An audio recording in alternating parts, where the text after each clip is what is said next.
এই আপনারা যারা অভিভাবক মুসলমান, আপনাদের যাদের ছেলে মেয়ে আছে, পরিবার আছে, খোদার কসম আপনারা যারা বুঝছেন যে আপনার চোখের সামনে ছেলেটা 365 দিনে, খোদার এক বছরে আপনার ঘরে ঘুমাইয়া, মুসলমান মা বাপ জীবিত থাইকা খোদার 365 দিনের একটা বছর টানা আপন ঘরে ঘুমাইয়া 14 বছর 16 বছরের ছেলে মেয়ে, 18 বছরের ছেলে মেয়ে যাদের কোনোদিন ফজরের নামাজ পড়ে না, এই জানোয়ার আপনি কতদিন পালবেন? এই চতুষ্পদ জন্তু আপনি যখনই কোন নবীকে আল্লাহ তাআলা ডাক দিবেন তো সেই ডাকটা নাম ধরে ডাক দিবেন। কোরআনুল কারীমের মধ্যে আছে ইয়া আদম উসকুন আনতা ওয়া যাওজুকাল জান্নাহ, হে আদম তুমি এবং তোমার স্ত্রী জান্নাতে বসবাস করো। তাহলে এই যে হে আদম, তাহলে এটা কিভাবে ডাকলেন? কথা বলেন, কিভাবে ডাকলেন? নূহ আলাইহিস সালাম ওনার ছেলেটা যখন পানিতে ডুবে যাচ্ছে, কেনান কাফের ছেলেটা তুফানের পানিতে, তখন নূহ আলাইহিস সালাম আল্লাহ তাআলার কাছে আবেদন করছিলেন যে মাওলা এটা তো আমার ছেলে, রব্বি ইন্না ইবনি মিন আহলি, এ তো আমার সন্তান ডুবে যাচ্ছে। আল্লাহ তাআলা তখন নূহ আলাইহিস সালামকে ডাক দিলেন, হে নূহ, এই ডাক দিছিল ইয়া নূহ ইন্নাহু লাইসা মিন আহলিক, হে নূহ এটা তোমার ছেলে নয়, ইন্নাহু আমালুন গায়রু সালিহ, এটা বেআমল সন্তান, আর বেআমল নাফরমান ঈমানদারের সন্তান হতে পারে, ঈমানদারের সন্তান হতে পারে। ফালা তাসআলনি, অতএব হে নূহ তুমি আমার কাছে এমন নাফরমান সন্তানের জন্য কিছু চেয়েও না, কিছু চাইও না, হাত নামাও। নূহ আলাইহিস সালাম হাত নামায়। তাহলে এখানে আল্লাহ তাআলা নূহ আলাইহিস সালামকে নাম ধরে রাখছে। ফাঁকে একটা জরুরি কথা মনে রাখতে হবে, আজকে যারা কিশোর তরুণ নওজোয়ান ভাই তোমরা বসছো এখানে, তোমাদের জন্য একটা কথা ভাইয়া, এখানে স্পষ্ট আল্লাহ তাআলা বুঝাইছেন নূহ আলাইহিস সালামের সন্তানই ছিল এটা, মূলত এটা উনারই ছেলে, কিন্তু আল্লাহ তাআলা বললেন ইন্নাহু আমালুন গায়রু সালিহ। সরাসরি সূরা হুদ, কোরআন শরীফের এই সূরার আয়াত, যে এর আমল হচ্ছে গায়রু সালিহ, সঠিক নয়, অর্থাৎ তার চলাফেরা, কর্মকাণ্ড, আচরণ তার কোনটাই আল্লাহ তাআলার মর্জি মুআফিক না, সব আল্লাহর মর্জির বিরোধী, সে নাফরমান, পাপী, বেআমল সন্তান।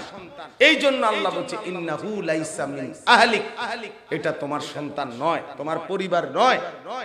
এজন্য প্রিয় বন্ধু এটা মনে থাকা উচিত, মুসলমানের ঘরে জন্ম নিয়ে যে সন্তান দিনের পর দিন নামাজ পড়ে না, খোদার 365 দিনে কোনো দিন ফজরের নামাজ পড়ে না, দিনের পর দিন আল্লাহর নাফরমানি, গুনাহ, অশ্লীলতা, বেহায়াপনা, নারী, ছবি, মোবাইল, অশ্লীল দৃশ্য আর হারাম রোজগার, হারাম পথে চলতেছে, আল্লাহর নাফরমানি অব্যাহতভাবে করে যাচ্ছে, এমন নাফরমান সন্তান তুমি মনে রাখো তুমি কোন মুসলমানের বাচ্চা না, তুমি ঈমানদারের সন্তান, তুমি মুসলমানের সন্তান না, তুমি এক লাওয়ারিস সন্তান, যার কোনো পিতৃ পরিচয় নাই, যার কোনো মার পরিচয়, সে এক লাওয়ারিস, বেওয়ারিস সন্তান।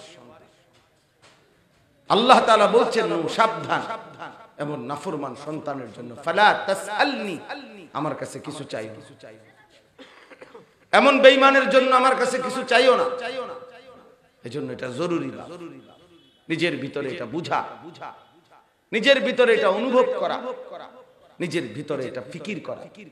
আমি মুসলমান, আত্মপরিচয় যে ভুলে যায় সে মানুষ থাকে না। আত্মপরিচয় মানে আমি কে, আমি কোত্থেকে আসলাম, কে আমারে বানাইলেন, আমারে কেন বানাইলেন, আমি কোথায় ফিরে যাব, আমাকে কি করতে বলছেন, আমি কি করছি, এতটুকু বুঝ, বুদ্ধি, দিমাগ যেই মুসলমানের নাই, যেই মানুষটার নাই, তুমি বেটা কোনো মানুষও না, মানুষের জাতও না, তুমি কোনো মানুষের জাতও না। আল্লাহ তাআলা আমাদেরকে আজকের ইউরোপ, ইহুদি, খ্রিস্টান, বেঈমান, নাস্তিক, মুরতাদরা সারা পৃথিবীর এই বস্তুবাদ, এই পুঁজিবাদ তারা মানুষকে বুঝাইয়া দিছে অব্যাহতভাবে যে মানুষের জীবনের পরিচয় একটাই, উপার্জন।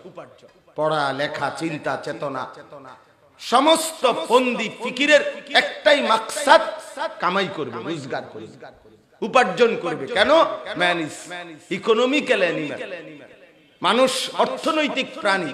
এটা হলো ইউরোপের স্লোগান, এটা বস্তুবাদের স্লোগান, এটা পুঁজিবাদের স্লোগান, ক্যাপিটালিজমের স্লোগান। অর্থাৎ মানুষের জীবন শুধুই উপার্জন। বাবা নিজেও কামাই করে, আর ছেলেটাকে কোন লাইনে দিলে ভালো পয়সা কামাই করতে পারবে, ভালো রোজগার করতে পারবে, এটা নিয়ে ফিকির। এই ফিকির এটা দেশে রাইখা পারো, বিদেশে রাইখা পারো, যেখানেই ফিকির মাকসাদ একটাই, টাকা পয়সা উপার্জন। এই জন্য যেই বাবার ছেলে কামাই রোজগারি করে উনি খুশি, ছেলেটা লাইনে আছে। কামাই রোজগারি করে না, ছেলেটা লাইনে, উনি অসন্তুষ্ট, না ছেলেটার দিয়ে কিছুই হলো না, যে আশা ভরসা করছিলাম এই ছেলেটারে দিয়া, ওরে দিয়া কিচ্ছু হলো না। কি আশা ভরসা করছিলেন? টাকা। আশা ভরসা করছিল সে লাখ লাখ টাকা কামাই করবে, এখন সেই আশাটার হলো না। এই জন্য উনি আফসুস। তাহলে মাকসাদে জিন্দেগি বানায় নিছি আমরা। বাবা এবং সন্তান, অভিভাবক এবং অধীনস্থ প্রত্যেকেই জীবনের স্বপ্ন বানায় নিছে উপার্জন, রোজগার। অথচ মহান আল্লাহ পাক রব্বুল আলামিন বলছে, বান্দা আমি মানুষকে আমার গোলামির জন্য বানিয়েছি। মাকসাদে হায়াত, জীবনের উদ্দেশ্য আল্লাহ তাআলার গোলাম, আল্লাহ তাআলার গোলামি, আল্লাহ তাআলার ইবাদত, আল্লাহ তাআলার সিজদা, আল্লাহ তাআলার হুকুম পালন। তো খাদ্য খাবার আল্লাহ বলেন লা নাসআলুকা রিজকা, বান্দা তোমাদের কারো সহযোগিতা রিজিকের জন্য, খাদ্য খাবার পানীয়ের জন্য আমি আল্লাহ তোমাদের কারো সহযোগিতা চাই না। নাহনু নারযুকুক, আমি একাই রিজিক দেই, আমি একাই রিজিক দেই। ভাই এই যে হাতে ধরা মোবাইলওয়ালা, এই আকাম করেই জীবন শেষ যাবে, মনে রাখেন। জিন্দেগি এই ফালতু কাজেই শেষ হবে জীবনটা। জীবনে আর কোনোদিন পরিবর্তন আর হবে না। জিন্দেগি হবে এটাই যে মোবাইলটা নিয়ে ব্যস্ত, 24 ঘন্টার ব্যস্ততা। যেখানে বসুক, মাটির তলে বসুক আর চাঁদের দেশে বসুক, আসমানে বসুক আর জমিনে বসুক, স্বপ্ন শুধু একটাই, মোবাইলটা নিয়ে খচর খচর করা। এই কিছু ফালতু লোকের জীবন ইবলিস এইভাবে আটকায় দিছে, তারে বুঝায় দিছে তুই আসছ পৃথিবীতে শুধু মোবাইল টিপতে, তোরে খোদা বানাইছে শুধু মোবাইলের লাগি। মোবাইল যেদিন পৃথিবীর থেকে নাই হবে, তুই সেদিন আত্মহত্যা করে মরে যাবে, কারণ মোবাইল নাই আর আমি বাচ্চা লাভ। এই এক অসভ্য জিনিস আজ সবার মাথায় ঢুকছে, এটা যে কোনো মূল্যে যে এটাকে হাত থেকে আলাদা করা যাবে না। শুধু মোবাইল, শুধু মোবাইল, শুধু মোবাইল। যেটা পাও, যখন যা পাও, ছবি উঠাও, ছবি উঠাও, সারাদিন এটা খটর খটর খটর। এত ফালতু মানুষের জীবন হয় না মিয়া। তো বলতেছিলাম জিন্দেগির মাকসাদ ইবাদত। বলেন কি? তাহলে সন্তানের জীবনের মাকসাদ ইবাদত, অভিভাবকের জীবনের মাকসাদ কি? কোরআনুল কারীমে আল্লাহ স্পষ্ট এটা ভাঙ্গা বলছে, ওয়া'মুর আহলাকা বিস-সালাহ ওয়াসতাবির আলাইহা। সরাসরি কোরআনের আয়াত। আল্লাহ তাআলা বলছেন আপনি পরিবারের সদস্যদেরকে নামাজের আদেশ করুন এবং আপনি নিজেও নামাজের উপরে মজবুত থাকুন। তাহলে আমার জিন্দেগির মাকসাদও নামাজ, আমার সন্তানের জিন্দেগির মাকসাদও নামাজ, ইবাদত। কোরআনের আয়াত। আল্লাহ বলছেন ইব্রাহিম আলাইহিস সালাম দোয়া করতেন, রব্বি জাআলনি মুকিমাস সালাহ ওয়া মিন যুররিয়্যাতি। আল্লাহ আপনি আমাকেও নামাজি বানান, আমার সন্তানাদি বংশধরকেও নামাজি বানান। তাহলে আমার জিন্দেগির মাকসাদও আপনার সিজদা, আমার পরিবারের সদস্যদের জীবনের মাকসাদও আপনার সিজদা। এজন্য প্রিয় বাপ মুসলমান হিসাবে একজনই যদি বুঝে থাকেন, মনে রাখবেন, এই আপনারা যারা অভিভাবক মুসলমান, আপনাদের যাদের ছেলে মেয়ে আছে, পরিবার আছে, খোদার কসম আপনারা যারা বুঝছেন যে আপনার চোখের সামনে ছেলেটা 365 দিনে খোদার এক বছরে আপনার ঘরে ঘুমাইয়া মুসলমান মা বাপ জীবিত থাইকা খোদার 365 দিনের একটা বছর টানা আপন ঘরে ঘুমাইয়া 14 বছর 16 বছরের ছেলে মেয়ে 18 বছরের ছেলে মেয়ে যাদের কোনোদিন ফজরের নামাজ পড়ে না, এই জানোয়ার আপনি কতদিন পালবেন? এই চতুষ্পদ জন্তু আপনি আরেকবার হিসাব করেন, আপনার জীবনের সার্থকতা মিলাইয়েন যে জীবনে আপনি কি করলেন আর আমনের ফুতে কি করলেন, আমনে জীবনটা কোথায় শেষ করলেন আর আমনের সংসার জীবনে শেষ কি করলেন। সংসারের জন্য সংসার মানে খাট, আজকে আমরা বুঝছি সংসার মানে সোফা, সংসার মানে ফার্নিচার, সংসার মানে বিল্ডিং। সংসার করছে ওটা বিল্ডিং দেখায়, ওটা খাট দেখায়, সোফা দেখায়, ফার্নিচার দেখায়। মিয়া এগুলো 20 বছর পরে আইসা দেখবেন, আমনে কবর থেকে উঠে আইসা দেখবেন আপনার ঘরের ফার্নিচার নাই, এগুলো ফেলে দিছে, আপনার সন্তানরা ফেলে দিছে। যদি জিজ্ঞেস করেন বাবা এগুলো কই, আমি যেগুলো এত মজবুত কাঠ দিয়ে বানাইলাম, আমার বানানো সেই সোফা খাট ফার্নিচার কোথায়? সন্তানরা বলবে বাবা এসব মডেল এখন আর চলে না, দিয়ে আরো 5-7 বছর আগে হালাই দিছে, আরো আগেই ফেলে দিছি। আল মালু ওয়াল বানুন জিনাতুল হায়াতিদ দুনিয়া। আল্লাহ বলছে বান্দা দুনিয়ার এই মাল আর সন্তানাদি শুধুই কেবল দুনিয়ার সৌন্দর্য। ওয়াল বাকিয়াতুস সালিহাত, বাকি থাকবে কেবল চিরস্থায়ী থাকবে আস-সালিহাত, সমস্ত নেক আমল। ওমা হাদিহিল হায়াতুদ দুনিয়া ইল্লা লাহবুন ওয়া লাইব। আল্লাহ বলে বান্দা শোনো, দুনিয়া আমি বানাইছি, আমি নিজেই বলছি আমি দুনিয়া বানিয়েছি, আমি জানি আমি কি বানাইছি। কোম্পানি জানে এটা কি বানাইছে, 1 নম্বর না 6 নম্বর। উৎপাদনকারী বলতে পারে এটা আসল বানাইছে না 2 নম্বর বানাইছে না খেলনা বানাইছে। আল্লাহ বলেন দুনিয়া তো আমি সৃষ্টি করেছি, আমি বললাম এটা লাহবুন ওয়া লাইব, এটা তামাশা, এটা খেলাধুলা। দুনিয়া একটা খেলনা, দুনিয়া একটা ফালতু জিনিস, এটা কিছুই না আমি আল্লাহর কাছে, কিছুই না, কিছুই না। এই জন্যই তো নাফরমানকে খাইতে দিচ্ছি। কুলু ওয়া তামাত্তাউ কালিলান ইন্নাকুম মুজরিমুন। আল্লাহ বলে ইন্নাকুম মুজরিমুন, তোমরা পাপী, তোমরা নাফরমান। আমি দেখতেছি বান্দা দিনের পর দিন নামাজ পড়ো না, 30 বছর মিথ্যা বলতেছো, 30 বছর ধরে সুদ খাও, 30 বছর ধরে হারাম উপার্জন করো, প্রতিদিন নাচ গান রঙিন টেলিভিশন নর্তকীর ছবি তোমার ঘরে কিংবা চা দোকানে চলতেছে, তুমি দেখতেছো। তোমার বিবি বাচ্চা নাচ গান দেখে, তোমার ছেলে সারা রাত মোবাইলে উলঙ্গ ছবি দেখে, তোমার মেয়ে বেপর্দা রাস্তায় চলাফেরা করে, তুমি মনে করছো এক রং তামাশার জীবন। আল্লাহ বলে না বান্দা, নাফরমানি সত্ত্বেও অল্প কিছু সময়ের জন্য দুনিয়া খাও এবং ভোগ করো, সুযোগ দিলাম, তবে মনে রাখো নাফরমান ওয়াইলুন ইয়াউমাইদিল লিল মুকাদ্দিবিন, মিথ্যাবাদী নাফরমান সেদিন কিন্তু জাহান্নাম।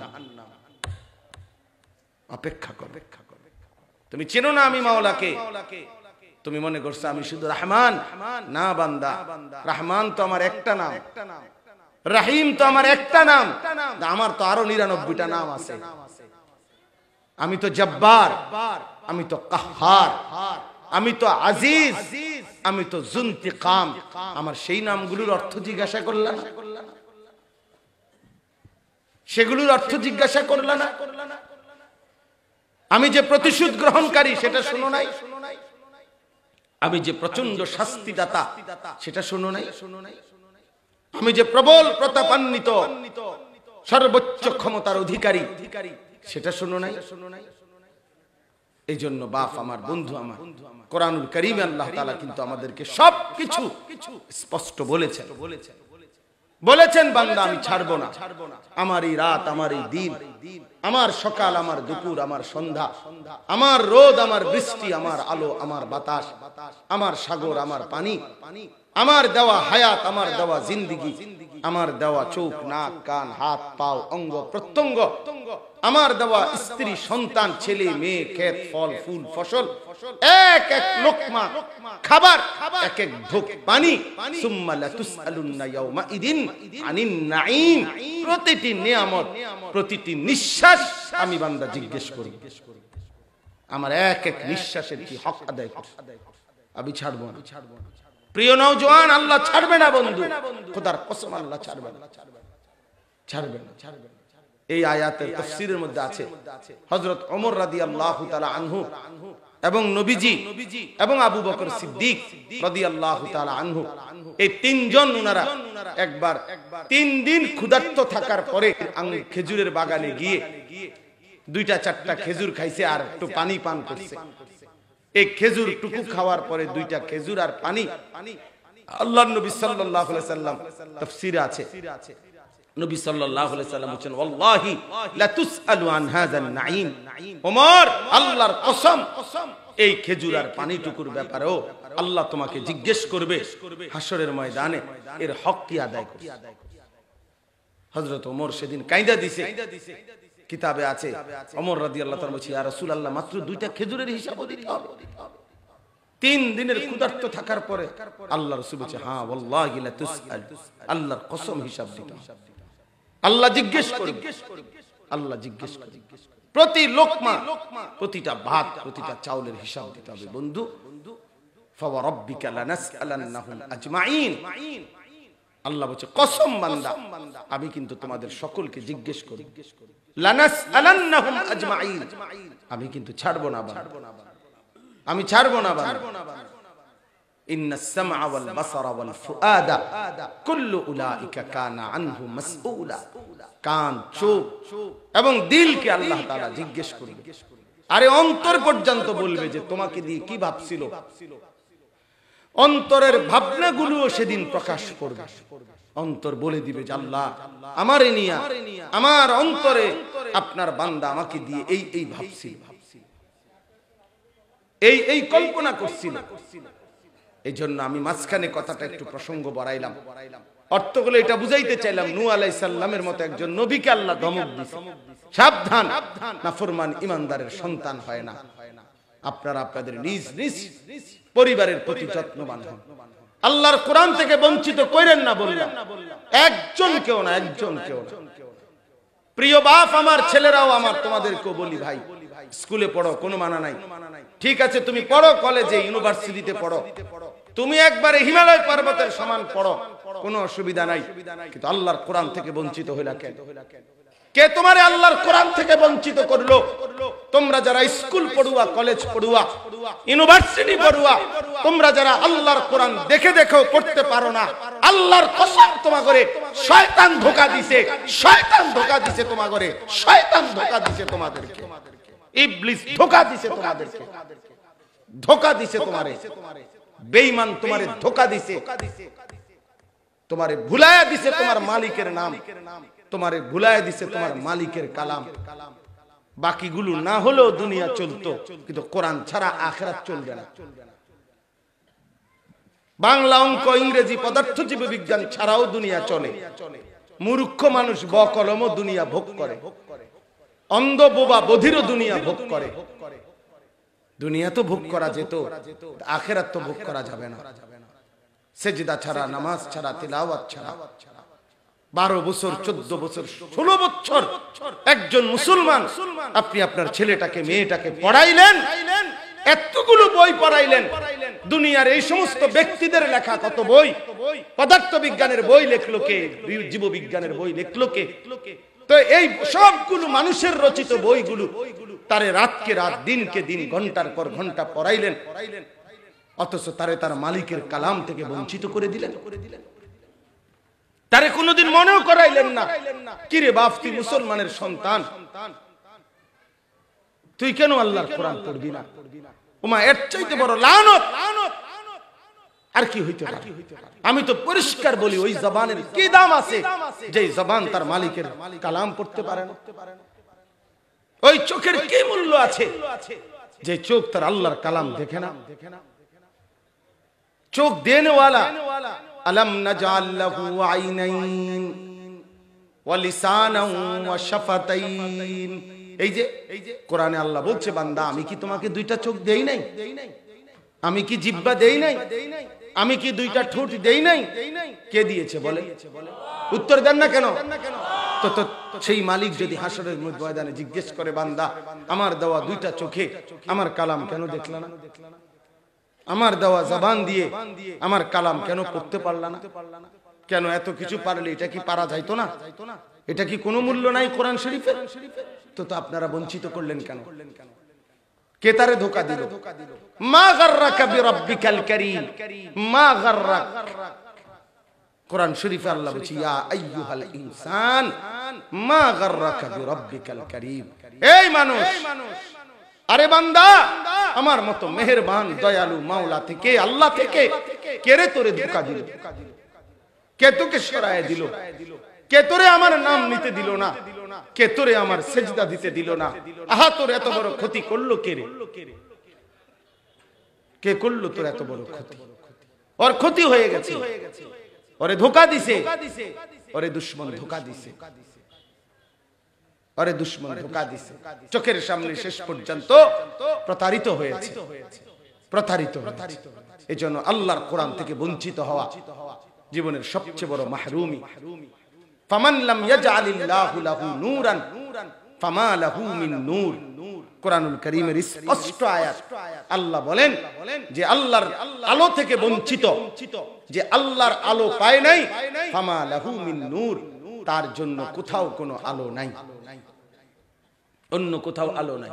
যেন পৃথিবীর অন্য কোনো বইতে আলো নাই, উপার্জনের পদ্ধতি আছে। আপনি আমারে বুঝাইন পারলে, মানে কামাই রোজগারির নিয়ম আছে।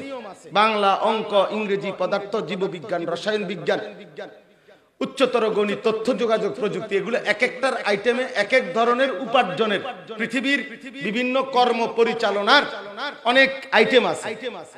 হ্যাঁ, আছে, কিন্তু আলো যেটা, নূর, গন্তব্য, মঞ্জিল, জীবনের টার্গেট, নিজের আখিরি শেষ ঠিকানা আখিরাত, সেইটার নমুনা আলো আল্লাহর কোরআন ছাড়া আর কোথাও নাই।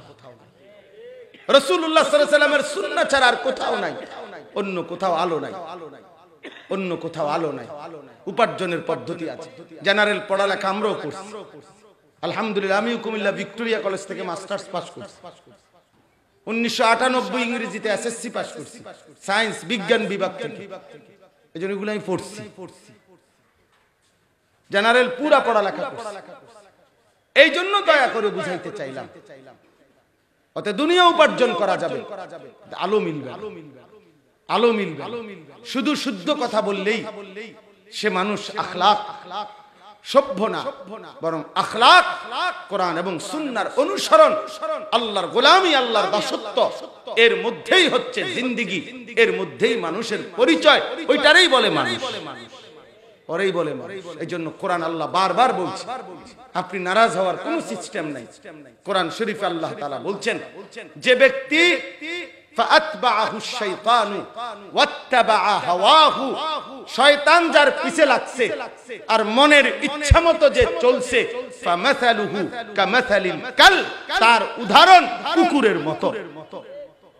আল্লাহর কোরআনে আল্লাহ বলছেন, ফামাসালুহু কামাসালিল কাল, তার উদাহরণ কুকুরের মতো। কয় কারণে? দুই কারণে। এক নাম্বার হলো তার পিছনে লাগছে কে? শয়তান।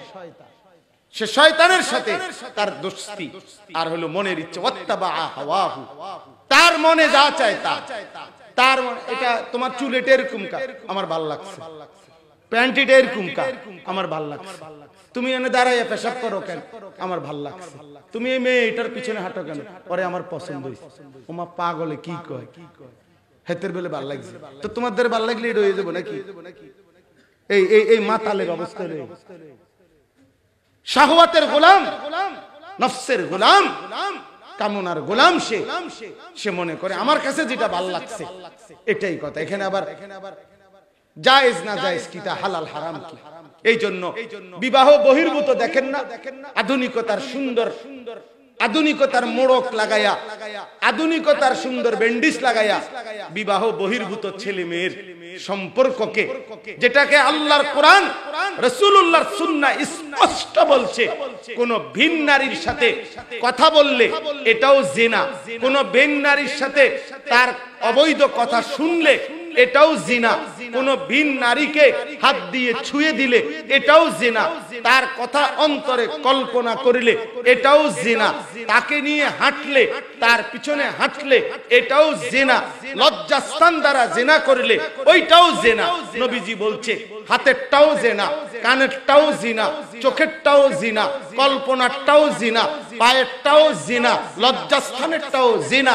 জিনা অতএব বিবাহ বহির্ভূত ছেলে মেয়ের এই সম্পর্ককে এরা নাম দিছে রিলেশন, এরা নাম দিছে প্রেম। না, আল্লাহর কসম এটা রিলেশন না, এটা প্রেম না, এটা জিনা, ব্যভিচার, ব্যভিচার, ব্যভিচার।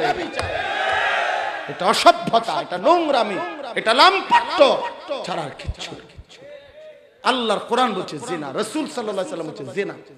তুমি না ইংরেজি মারো রিলেশন, ওর সাথে আমার 3 বছরের রিলেশন, ওর সাথে তোমার 3 বছরের জিনা। বাংলা কও। বিবাহের আগে ওর সাথে আমার 5 বছরের জানাশোনা, না জানাশোনা না, জিনা ব্যভিচার। বলে না আমি তো খারাপ কিছু করি না। কিটা করছো, কি করছো, কথা কইছো, এটাই তো জিনা। ওরে জিনা না, ভালোবাসা স্বর্গীয়, ভালোবাসা স্বর্গীয়। পার্কে হাঁটন এটা স্বর্গীয়। হ্যাঁ, আরেকবার বেডির লগে কথা বলুন এটা স্বর্গীয়, গড গিফটেড।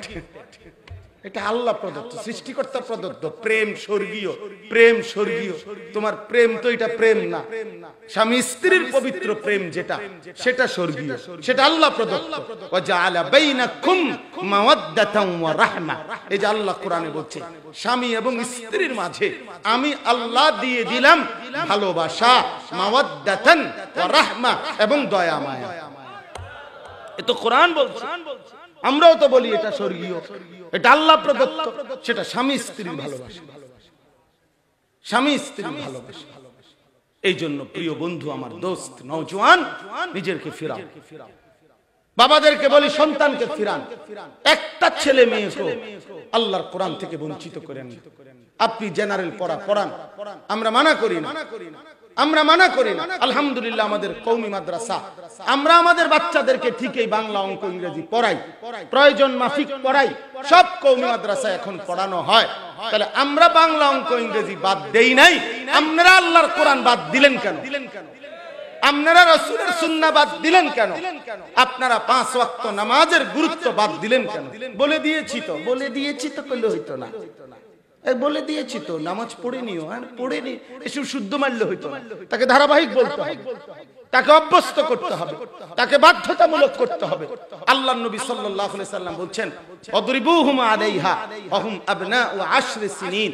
সন্তানের বয়স যখন 10, ছেলে হোক আর মেয়ে হোক, খোদার কসম নবীজি বলছে এবার যদি সে নামাজ না পড়ে তাকে শাসন করো, তাকে শাসন করো, তাকে শাসন করো। যিনি রাহমাতুল লিল আলামিন, যিনি উম্মতের সবচেয়ে বেশি দয়ার নবী, রহমতের সাগর, মহাসাগর, আমনে তার থেকে বেশি মায়া আমনে দেখাইয়েন। বুঝেন নাই কথাটা? আমনে এর চাইতে বেশি মায়া দেখাইয়েন না। আমরা মায়া দেখাইয়া, ও বাচ্চা মানুষ, 14 বছর এখনো খাড়াইয়া মুতে, ও বাচ্চা মানুষ, বাচ্চা মানুষ, বাচ্চা মানুষ হলে এত বড় দামরা খাড়াইয়া মুতে কা? এত বড় বলদ খাড়াইয়া মুতে কেন? ও বাচ্চা মানুষ, ও নাকি বাচ্চা মানুষ। আস্তে আস্তে ঠিক হয়ে যাবে। আস্তে আস্তে কোনো জিনিস ঠিক হয় না। ফেলে রাখলে অযত্নে, অবহেলায় লোহাও মাটি হয়ে যায়। এই জন্য আস্তে আস্তে কোনো জিনিস ঠিক হয় না, আস্তে আস্তে নষ্ট হয়ে যায়, নষ্ট হয়ে যায়। এই জন্য পরিমিত শাসন এবং পরিমিত আদর, আদর, সোহাগ এবং শাসনের মিশ্রণে সন্তানকে গড়ে তুলতে হয়। আমরা আজকে বুঝাই দিছে, আজকে বাচ্চা 3 বছরের বাচ্চার হাতে মোবাইল তুলে দিছে মা বাপ। মা বলতেছে আব্বু তুমি গেমস খেলো, আম্মু রান্না করি। হ্যাঁ, মানে তুমি নষ্ট হইতে থাকো, আম্মু রান্না করি, তুমি নষ্ট হয়ে যাও। এবার ছেলেটা খায়ও না মোবাইল ছাড়া, এবার ছেলেটা ঘুমায়ও না মোবাইল ছাড়া। এটা কি দ্বীন? এটা ইসলাম থেকে নেওয়া? আল্লাহ আমাদেরকে বিবেক দান করেন, আল্লাহ আমাদেরকে বুঝ দান করেন। আমি আপনাদের কাছে অনুরোধ করলাম, নিজের ছেলে, নিজের স্ত্রী, সন্তানের ঈমানের ফিকির করেন। আহা বাপ, রাগ হইয়েন না, শক্ত কথা বলছি, রাগ হইয়েন না।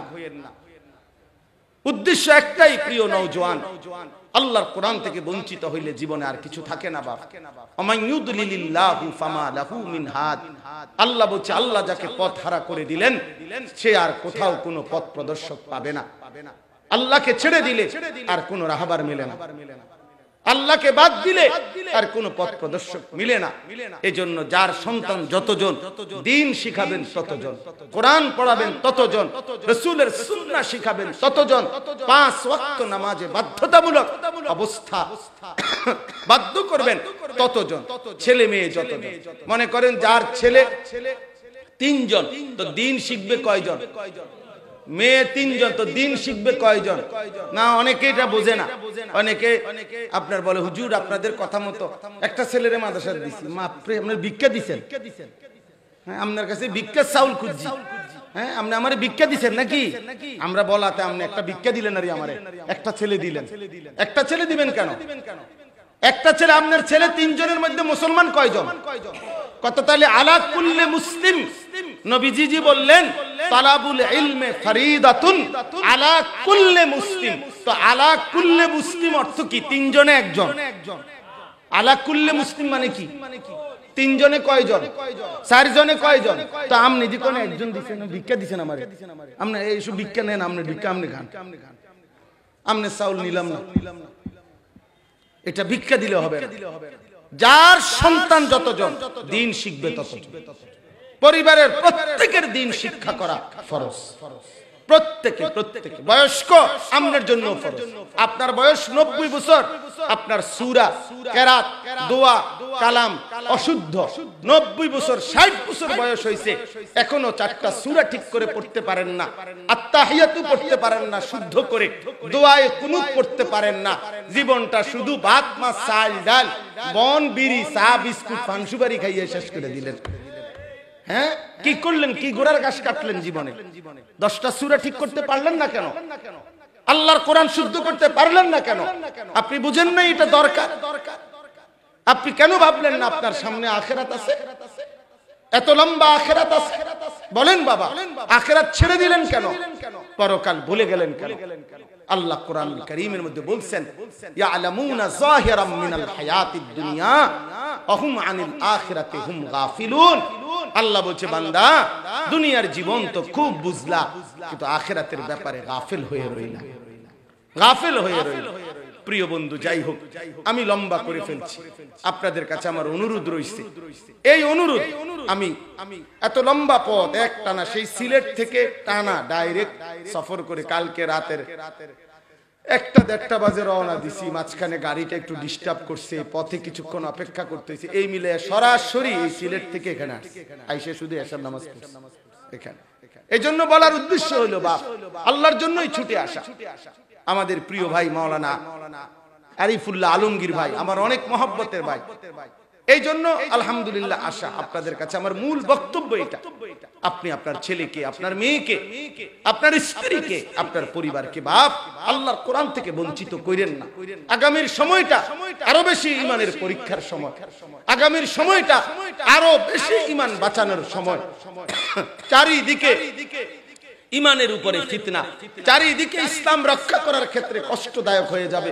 সন্তান যদি দ্বীন না জানে, আল্লাহ না চেনে, আখিরাত না চেনে, আল্লাহর কোরআন পড়তে না জানে, ছোট্টবেলা থেকে 5 ওয়াক্ত নামাজে অভ্যস্ত না হয়, কোন আলেম ওলামা আল্লাহ ওয়ালার সাথে সম্পর্ক যদি না থাকে, বিশ্বাস করেন আগামী জেনারেশন খুব দ্রুত গতিতে, আরো 30 বছর আগে যেমন ছিল, আগামী সামনের জেনারেশন খুব দ্রুত গতিতে ইসলাম থেকে ছুটে যাবে। এই জন্য আল্লাহর কোরআন থেকে বঞ্চিত করবেন না, বলেন ইনশাআল্লাহ। আল্লাহ আমাদের প্রত্যেককে দ্বীনের বুঝ দান করেন। আমার কথাটা আমি এবার শেষ করে দিচ্ছি। মেরাজের যে কথাটা আমি বলতে চাচ্ছি, যে আল্লাহ তাআলা আমাদের নবী সাল্লাল্লাহু আলাইহি সাল্লাম ব্যতীত বাকি সব নবীকে আল্লাহ ডাক দিবেন নাম ধরে ধরে, ইয়া আদম, ইয়া নূহ, ইয়া ইব্রাহিম, ইয়া মূসা, ইয়া ঈসা। এভাবেই কোরআনের আয়াত সব পুরা কোরআন মানে নাম ধরে ধরে ডাক দিয়েছেন। কিন্তু আলহামদুলিল্লাহ মহান আল্লাহ পাক রব্বুল আলামিন আমাদের প্রিয় সাল্লাল্লাহু আলাইহি ওয়াসাল্লাম নবীজি সাল্লাল্লাহু আলাইহি সাল্লামকে কোরআনে 23 বছরে একবারের জন্য নাম ধরে ডাকেন না। ডাকছেন ইয়া আইয়ুহান নাবিয়্যু, ইয়া আইয়ুহার রাসূল, ইয়া আইয়ুহাল মুজাম্মিল, ইয়া আইয়ুহাল মুদ্দাসসির, এরকম প্রিয় শব্দ দিয়ে ডাকছেন, আলাদা শব্দ দিয়ে নাম ধরে ডাকেন নাই। এটা রাসূলুল্লাহ সাল্লাল্লাহু আলাইহি সাল্লামের মর্যাদা, যা আল্লাহ তাআলা অন্য নবীদের চাইতেও শ্রেষ্ঠত্ব দান করেছেন। তাফসীরে ইবনে কাসিরের মধ্যে আছে আল্লাহ তাআলা ইতিপূর্বে যত নবী আমাদের নবীর আগে ছিল, সব নবীর উপরে যারা ঈমানদার হয়েছে, এই ঈমানদার উম্মতদেরকে আল্লাহ কখনো ইয়া আইয়ুহাল্লাযীনা আমানু এই শব্দ দিয়ে ডাকেন নাই। ইতিপূর্বে আল্লাহ তাআলা ঈমানদারদেরকেও কখনো এই শব্দ দিয়ে ডাকতেন না, কিন্তু আমাদের নবীকে যেরকম আল্লাহ তাআলা ভিন্ন শব্দে ডাকছেন, আল্লাহ তাআলা নবীর ঈমানদার উম্মত আমাদেরকেও সম্পূর্ণ নতুন শব্দ ইয়া আইয়ুহাল্লাযীনা আমানু এই শব্দ দ্বারা কোরআনুল কারীমের মধ্যে 89 বার আল্লাহ তাআলা ডাক দিয়েছেন। বলেন আলহামদুলিল্লাহ। তাহলে আমি একটা কথা শুধু বুঝাইতে চাই, আল্লাহর নবী সাল্লাল্লাহু আলাইহি সাল্লামকে আল্লাহ তাআলা অসংখ্য অগণিত মর্যাদা বৈশিষ্ট্য দান করছেন। এই দুনিয়াতেই এই সমস্ত মর্যাদার মধ্যে একটা শ্রেষ্ঠতম মর্যাদা হলো মেরাজ। বলেন আলহামদুলিল্লাহ। নবী সাল্লাল্লাহু আলাইহি সাল্লাম মক্কার জীবনে 40 বছর বয়সে যখন দাওয়াতের কাজ শুরু করে, 11 বছর প্রায় টানা মক্কার জীবনে কাফেরদের মাঝে যখন দাওয়াত দিচ্ছিলেন, প্রতিদিন তারা বিরোধিতা করত, জুলুম করত, নির্যাতন করত। আল্লাহ রাসূল সাল্লাল্লাহু আলাইহি সাল্লামের উপরে সর্বরকমের নির্যাতন করছে। আল্লাহর নবী সাল্লাল্লাহু আলাইহি সাল্লাম পার্শ্ববর্তী তায়েফে গেছিলেন 11তম বছর, সেখানেও তায়েফের মানুষ কালেমা পড়ে নাই, পাথর মেরে অঝরে রক্তাক্ত করে সারা দেহ আল্লাহর নবী সাল্লাল্লাহু আলাইহি সাল্লামকে তাড়ায় দিবেন। নাউযুবিল্লাহ।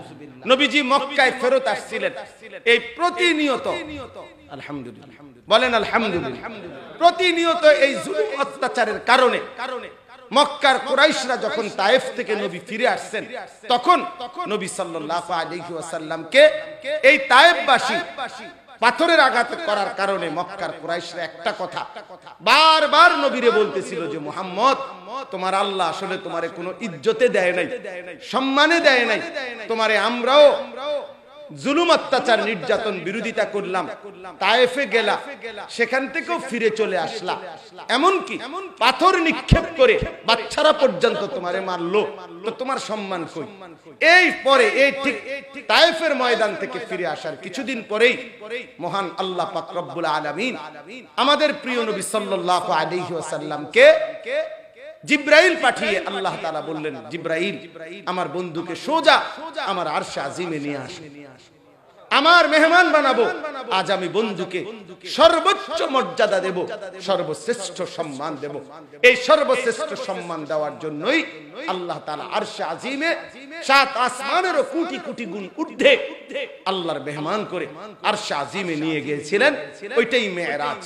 তো আমার এই শেষ 1 মিনিটের কথা হলো, আল্লাহ তাআলা নবী সাল্লাল্লাহু আলাইহি সাল্লামকে মেরাজে নিয়ে বললেন, বন্ধু আজ আপনার মর্যাদার সর্বোচ্চ মাকামে স্থানে আপনাকে আমি আনলাম।